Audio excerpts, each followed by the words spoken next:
Il giorno dopo questa amichevole Milan-Inter 1-1 è il momento di fare un punto con le ultime notizie di calciomercato Inter, perché innanzitutto è vero, lo confermiamo, l'Atletico Madrid si sta inserendo in maniera molto forte e convinta nella corsa al Cuti Romero, il difensore argentino del Tottenham. È un obiettivo anche dell'Inter, Inter che nel frattempo ha lasciato più di qualche indizio in realtà sul campo di Perth in Australia, dove si son viste delle cose che riflettono anche delle novità di mercato che dobbiamo analizzare in questo nuovo contenuto di oggi. Per cui ben ritrovati amiche e amici interisti in questo nuovo episodio, vi invito a lasciare un mi piace, se non l'hai ancora fatto mi raccomando clic sul tasto iscriviti e ti aspetto nel club di Passione Inter, qua in alto il QR code da inquadrare con il telefono, così entri a far parte della nostra community dove sono tornate anche le nostre chiamate post partita con la chat vocale aperta per discutere tutti insieme.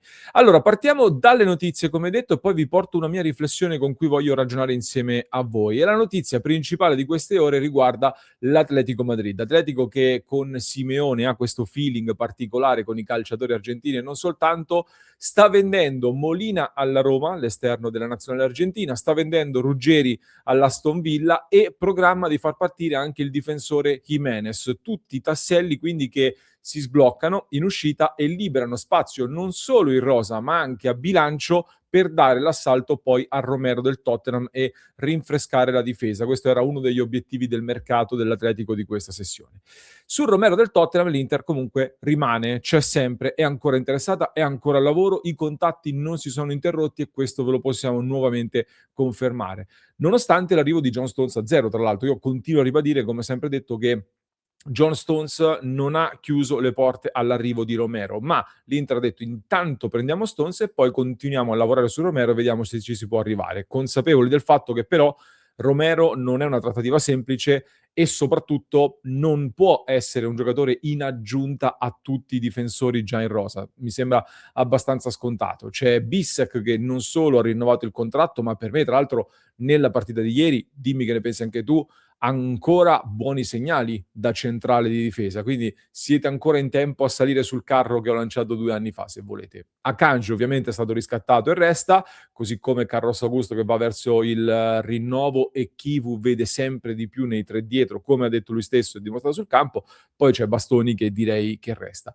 Il tema quindi è legato soprattutto a Benjamin Pavard, allora, che rimane un po' il tema centrale per quanto la difesa. E su Pavard ci fermiamo un attimo, perché le notizie che abbiamo verificato con lo staff di Passione Inter, ringrazio anche Simone e Romina che presto torneranno in video, non vi preoccupate, stanno per tornare anche loro.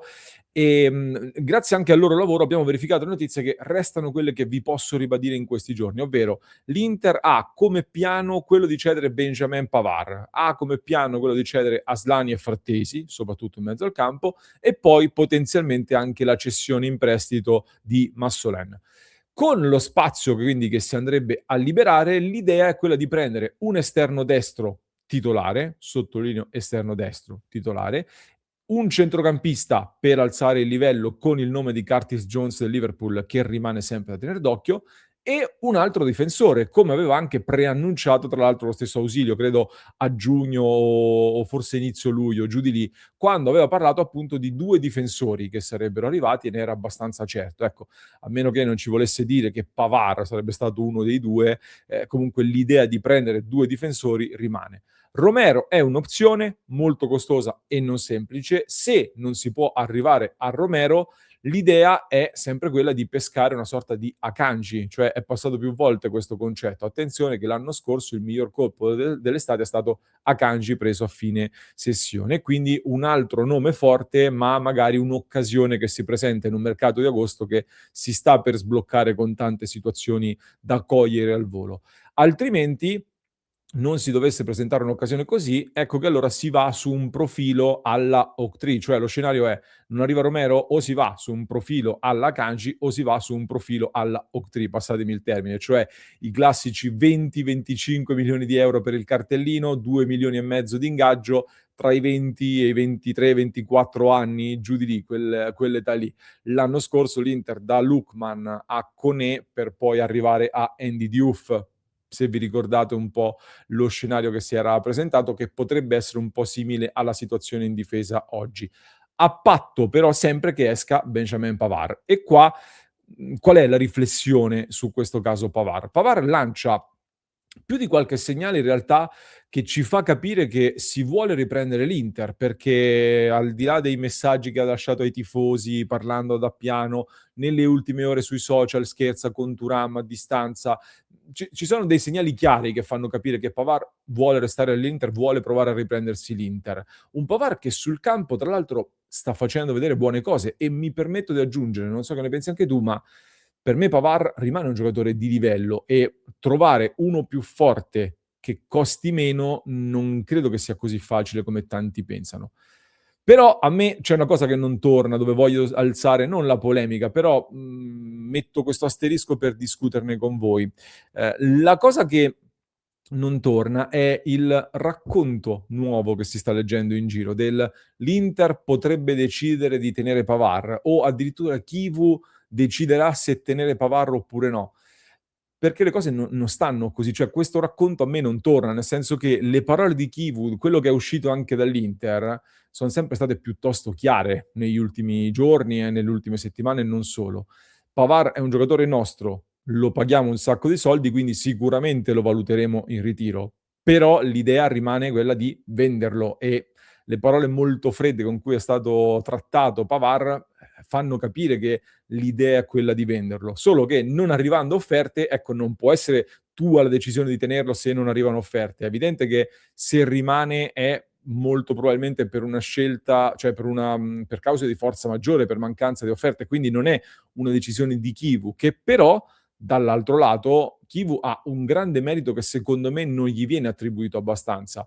Chivu è un allenatore che incide, vuole incidere nelle scelte di mercato, senza polemica, non è uno che alza i toni, non è uno che crea casi, non è una gestione alla Gasperini più spigolosa, ma le sue richieste di mercato le fa in maniera piuttosto evidente.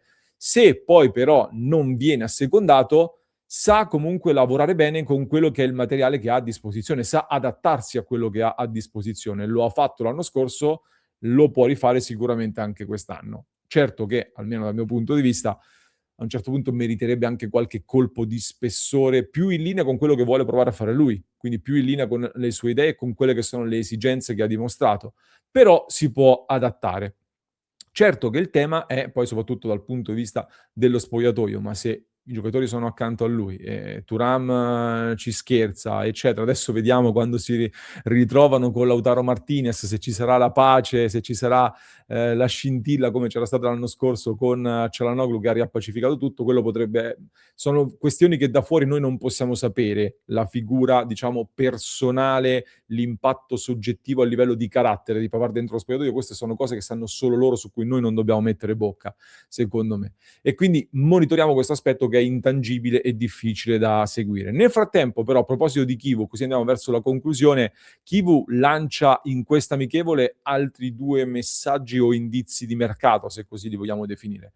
La prima riguarda l'esterno, come dicevamo, vuole un esterno e lo vuole forte. Anche ieri Diouf per me ha fatto delle buone cose. Su quel lancio di Zielinski forse ha dimostrato che se ci fosse stato un destro magari l'occasione sarebbe diventata ancora più ghiotta di quello che poi è stata con Mkhitaryan che ha sbagliato la conclusione. Però serve un esterno soprattutto perché nel finale di partita a me ha fatto molto riflettere, ne stavamo parlando nel club di Passione Inter, l'uscita di Di Marco, entra Maillet, un difensore, e a quel punto mi aspettavo Maillet va nei tre di difesa e Carlos Augusto si alza al posto di Di Marco.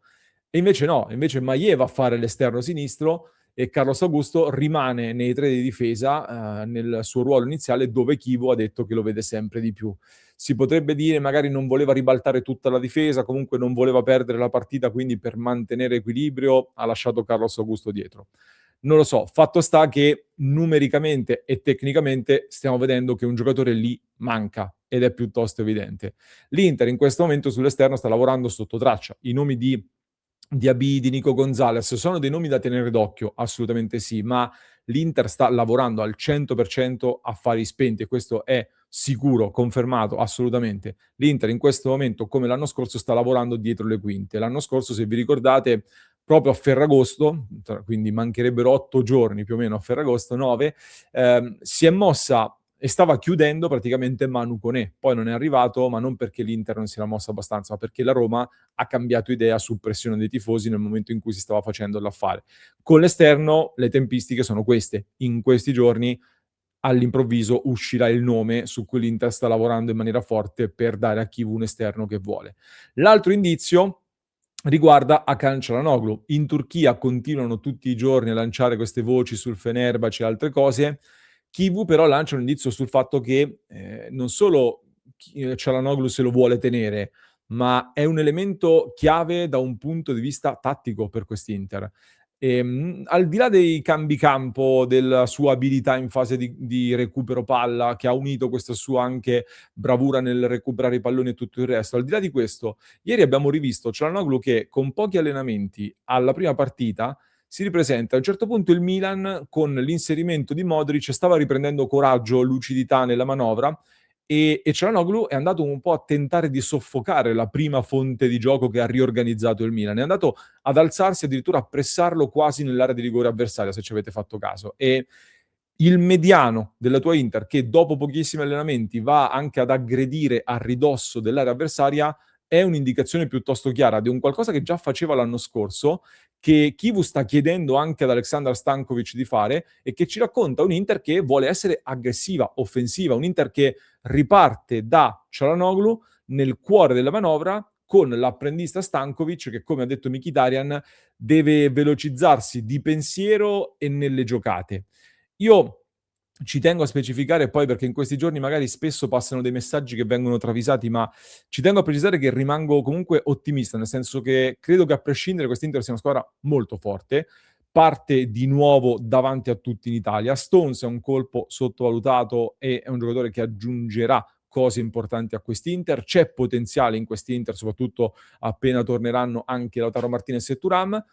Però sentire Mkhitaryan e Zielinski, che in queste ore comunque non hanno parlato di obiettivo Italia o di obiettivo confermarsi in Italia, cioè hanno parlato anche di puntare alla Champions League, Mkhitaryan e Zielinski, giustamente, come deve fare l'Inter, e lo hanno fatto due elementi, Mkhitaryan e Zielinski, che sono tra i due più anziani, passatemi il termine, del gruppo, e quindi mi fa pensare questo che nei 20 giorni di mercato d'agosto l'Inter un messaggio forte per rispondere a queste sogni di Champions League d'Europa lo deve dare anche sul mercato, anche ai tifosi, dove leggo un po' di impazienza, ma credo che sia un'impazienza legata a chi segue veramente tutte le notizie tutti i giorni, altrimenti penso che gran parte dei tifosi sia comunque ottimista per quest'Inter. Ma su questo io alzo le mani e lo chiedo a te nei commenti. Fammelo sapere qui sotto, mi raccomando.